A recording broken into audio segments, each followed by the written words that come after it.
இந்த விவசாயியை நாம் எல்லா மக்கள் மத்தியிலும் கொண்டு போக வேண்டும். 2024 இருக்கலாம், 2026 சட்டமன்ற தொகுதி தேர்தலாக இருக்கலாம். அத்தனை இடங்களிலும் அத்தனை தேர்தல்களிலும் நம்முடைய மக்களை, தமிழக மக்களை அதன் பக்கம் கவனம் செலுத்தி மிகப்பெரிய வெற்றியை நாம் அடைய வைத்து நம்முடைய எழுச்சி நாயகன் செந்தமிழ் சீமான் அவர்களை மாண்புமிகு முதலமைச்சராக ஆக்குவதற்கான வழியை செய்ய வேண்டும் என்பதை கேட்டுக்கொண்டு வாய்ப்புக்கு நன்றி கூறி முடிக்கின்றேன். நன்றி, வணக்கம். நாம் தமிழர். தர்மபுரி மாவட்டம் என்பது சேலம் மாவட்டத்திலிருந்து 1965 ஆண்டு பிரிக்கப்பட்டு ஒரு மாவட்டமாக இன்று செயல்பட்டு வந்து கொண்டிருக்கின்றது. இந்த மாவட்டத்தில் நடப்பெறுகின்ற சிறப்பு என்னவென்று சொன்னால், இந்த மாவட்டம் முழுவதும் மலை சூழ்ந்த பகுதி, மலை சூழ்ந்த குன்றுகள் அடங்கிய பகுதி.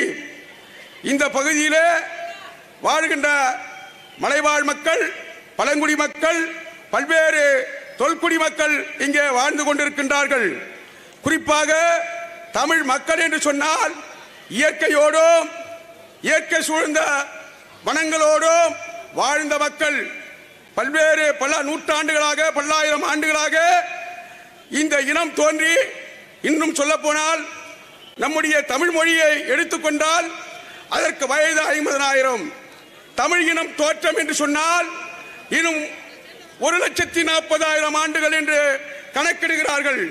அப்படி தமிழினத்தினுடைய வரலாறு என்பது ஒட்டுமொத்தமாக தமிழ் இனத்தினுடைய தோற்றுவாயாக இன்றைக்கு நிற்கிறது என்று சொன்னால் தமிழினத்துக்கு மிக பெருமை.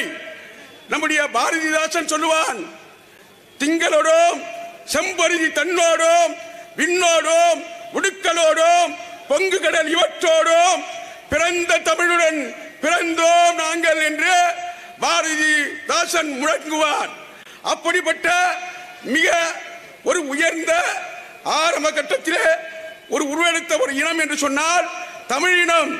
இந்த தமிழினம் தான் முதல் சமூக விஞ்ஞானி. வில் அம்பை கண்டுபிடித்தார்கள், நெருப்பை கண்டுபிடித்தார்கள். அதற்கு பிறகு அவர்கள் இறை வழிபாட்டை கண்டுபிடித்தார்கள். இந்த இறை வழிபாடு அது முருகனாக இருக்கலாம், சேயோனாக இருக்கலாம், அல்லது சிவபெருமானாக இருக்கலாம், மாயோன் பெருமானாக இருக்கலாம். இன்றை வரைக்கும் உலகம் முழுவதும் பரவி வருகின்ற இறையாக இன்றைக்கு இருக்கிறது என்று சொன்னால் தமிழினம் உருவாக்கிய அந்த இறைதான் இன்றைக்கும் இருக்கிறது.